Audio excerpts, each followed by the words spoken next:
જય માતાજી, હર મહાદેવ મિત્રો. મારા જીવનના એક નવા પડાવની શરૂઆત કરી રહી છું ત્યારે જેટલા પણ લોકોએ મને શુભેચ્છાઓ આપી, મને પ્રેમ અને આશીર્વાદ આપ્યો હોય, દરેકનો હું દિલથી આભાર માનું છું.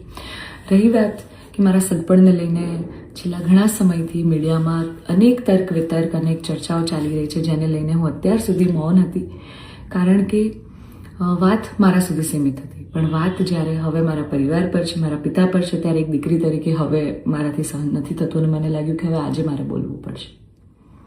એક બ્રહ્મકન્યા હોવાનું, એક બ્રહ્મ દીકરી હોવાનું મને એટલું ગૌરવ છે કે જેને હું કદાચ શબ્દોમાં નહીં વર્ણવી શકું. અને હું અહીંયા સુધી પહોંચી છું એના માટે શિક્ષિત અને સમજણી જે બ્રહ્મશક્તિઓ છે, બ્રહ્મ સમાજના લોકો છે, એમનો ખૂબ ખૂબ ફાળો રહ્યો છે મારી આ જર્નીમાં. અને હું તો નસીબદાર છું કે મને 18 વર્ણના લોકોનો પ્રેમ અને સપોર્ટ મળ્યો છે અહીંયા સુધી પહોંચવામાં. મારો પરિવાર તો છે જ, મારી ઢાલની જેમ મારા પિતા છે મને સપોર્ટ કરવામાં, પણ આપ સૌનો પણ ખૂબ ફાળો છે. પરંતુ કહેવાતા સભ્ય અને મોડર્ન સમાજમાં જ્યારે અમુક 2-4 અસામાજિક તત્વો છે જે લોકો અત્યારે પણ દીકરીઓ માટેના રૂલ્સ અને રેગ્યુલેશન નક્કી કરશે કે દીકરીઓનું લિમિટ ક્યાં સુધી હોવી જોઈએ, દીકરીઓને ફ્લાય કરવા માટે પાંખો મળી છે, એને વીંજવાની અને એને કાપવાની વાતો છે. આ બધી દીકરીઓ અત્યારે તેજસ જેવી પ્લેનો ઉડાઈ રહી છે, યુદ્ધ કરી રહી છે, રણ મેદાનમાં છે, સંસદમાં છે, વિજ્ઞાન અને ટેકનોલોજીમાં છે. હમણાં ઓપરેશન સિંદૂર જે થયું એમાં 2 દીકરીઓએ લીડ લઈને આપણને પૂરા દેશને ગૌરવ અપાવ્યો હતો.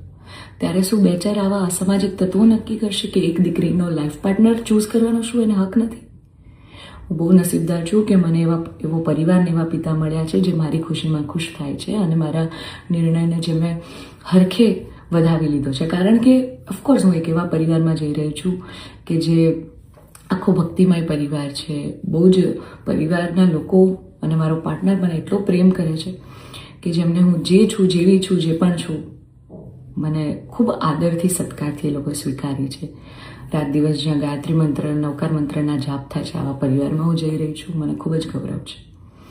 એટલે હું તમામ બ્રહ્મશક્તિઓ, સમજણી અને શિક્ષિત જે લોકો છે, બાકીના લોકોના મગજમાં નહીં ઉતરે કદાચ આ વાત, પણ જે લોકો શિક્ષિત છે, સમજુ છે, એ લોકોને હું નમ્ર વિનંતી કરું છું કે આવા 2-4 જે અસામાજિક તત્વો છે ને, કે જે દીકરીઓની પાંખોને કાપવાની વાતો કરી રહ્યા છે, પ્લીઝ એને સમાજમાંથી દૂર કરો. નકર આપણો સમાજ ક્યાંયનો નહીં રહે.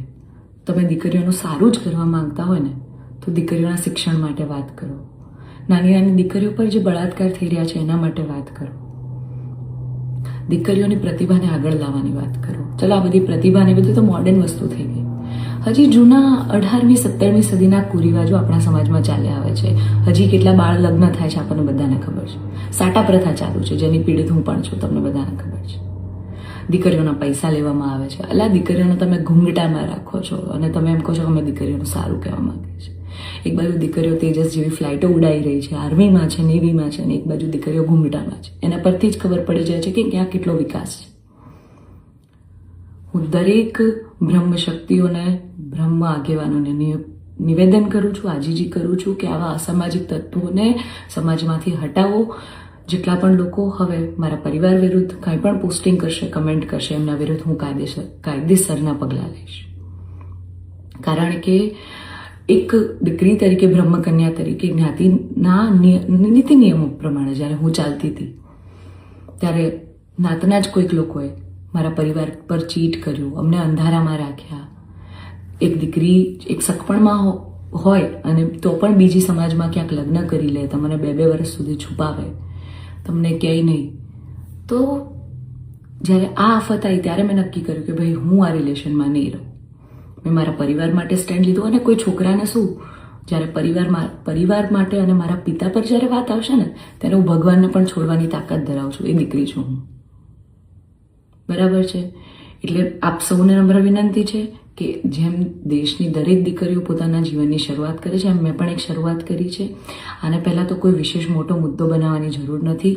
અને આવા જે અસામાજિક તત્વો છે કે આમ કરશું, નાત બાર કરશું, અરે ભાઈ, તમને 5,000માં કોઈ પગાર પર નોકરી રાખવા તૈયાર નથી. તમે તમારા ઘરનું અને તમારું સંભાળો પહેલાં તો.